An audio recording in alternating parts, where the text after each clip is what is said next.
Welcome to JD Clips. Please enjoy the short versions of our famous videos and keep learning. And don't forget to subscribe. Many priests and Swamiji, Santlok, Yogi, they are praying for his win. So all this will definitely add. So it is possible that what I say here will be wrong and they will actually get 350 or 400.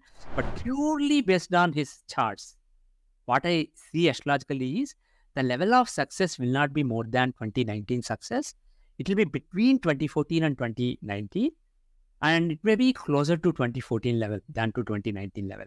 So if you look at the numbers, actual numbers, I think in 2014 they got 282 seats, and there were 54 other seats from the other NDA partners. Yes. And in 2019 they had, I think, 303 seats, and then there were another 50 seats from the other NDA partners. So probably NDA partner seats will be similar, but the BJP seats itself, probably it will be between 282 and 303.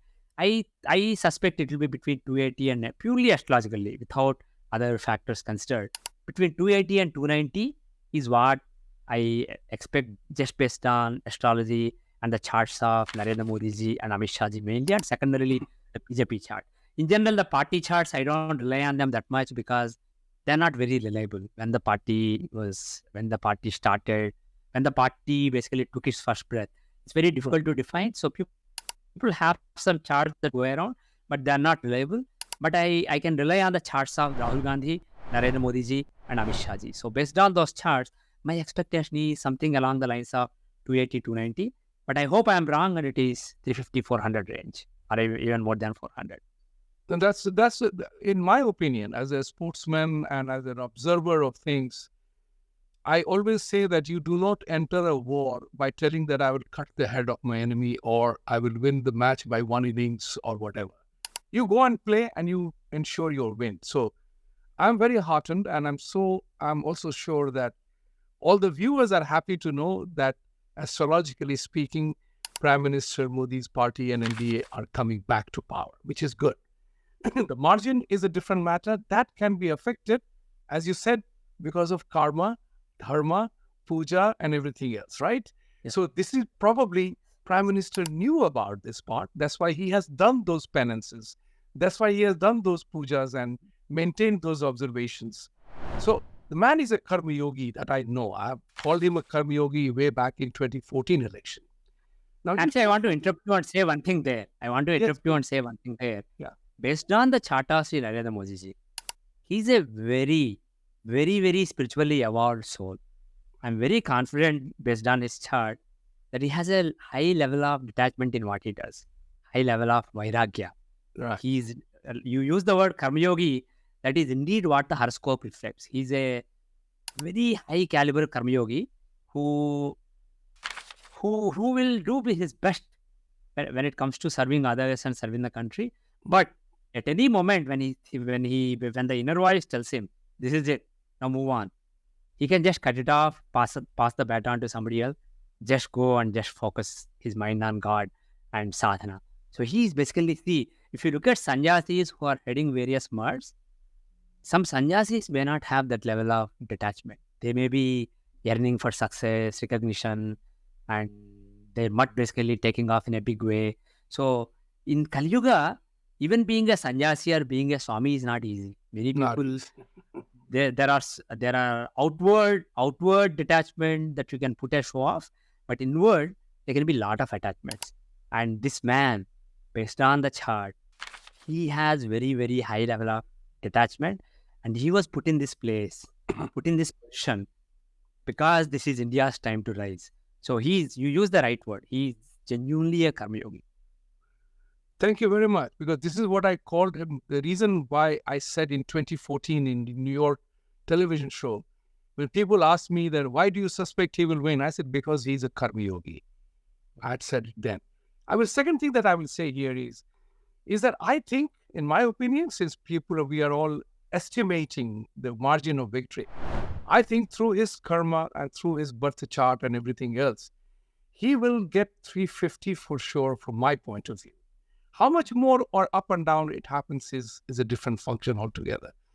Having said that, I also wanted to ask you about Rahul Gandhi. But before I go to Rahul Gandhi, I want to ask you one thing. Why you said something very remarkable, that he's a truly sattvic soul. He has the ability to have a detached attachment or an attached detachment with things. We move on, right? It's not easy because we are human beings. We remain emotionally connected. We don't forget things. How do you see that there are so many Hindus here who call him bad names? Modi didn't do this, Modi didn't do that. How, at a normal level of voters or people who get frustrated so easily, what can he do from the karmic point of view to tell them, can't you see the bleeding obvious? He can't do anything. The thing is, because loko bhina ruchihi, everybody comes to this world with different vasanas, different ranas. So if you have a rana to this leader versus this leader, you will just be attached to. See, you may have seen when you meet some people for the first time, even though you don't know them, you just take a liking to them. You just feel good about them.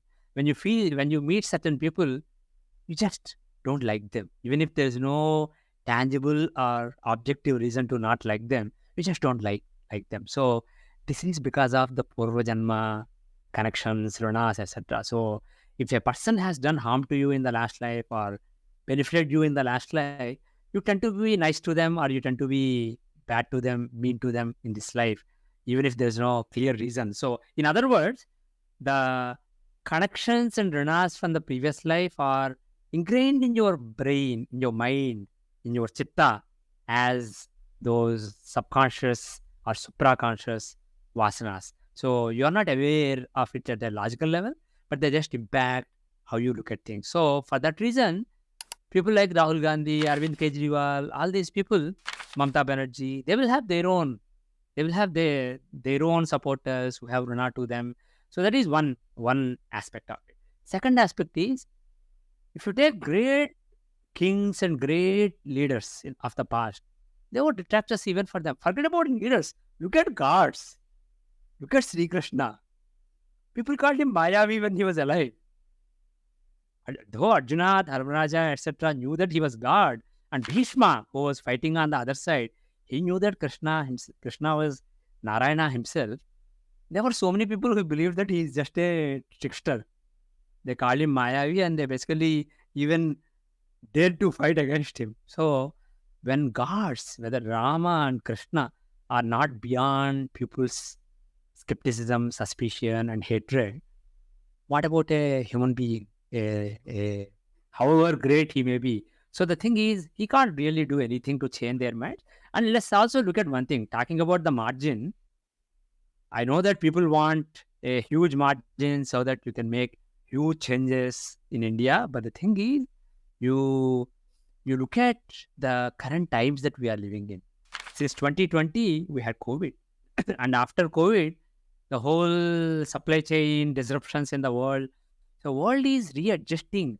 World economy is still struggling. It's not. There's no clear equilibrium yet. World is trying to find a new equilibrium that existed before 2020. So world is really chaotic. Lot of countries are struggling, and similarly, India is also struggling.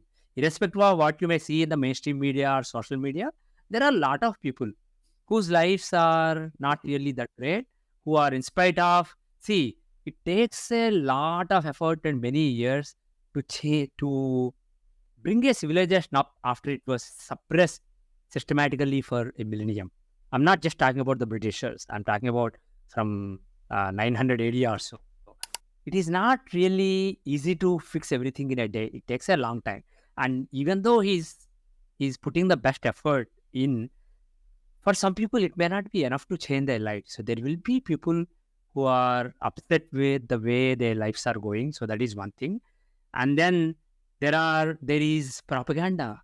You have various Western networks that are colluding with the Eastern media, and then they are pushing this narrative that if Modi comes, democracy is dead, he's a dictator, and all that. And also, India is becoming a Hindu majoritarian fascism. So all these narratives, unfortunately, most people don't have time to look at all the facts. They don't have either the capacity, intellectual capacity, or time to look at all the factors, judge them, and draw a conclusion by themselves. They just follow a certain media house. So there is a lot of concerted propaganda against Modi ji for the last few years. And particularly look at it this way. If somebody has been in power for 2 terms, 10 years, if they are going to be in power for another term, it's basically the end of the other side, opposition. So even if it's not a 400 majority, even if it's only 290 majority, still that's a lot basically. So this is an existential threat to the opposition in India, particularly the Congress party and Rahul Gandhi. This is an existential threat. So there is no wonder that there are a lot of forces that are colluding to make sure that Modi ji doesn't win another term. But the thing is, his chart has enough power to bring him up. And then if the prayers add to it, it will be even bigger win.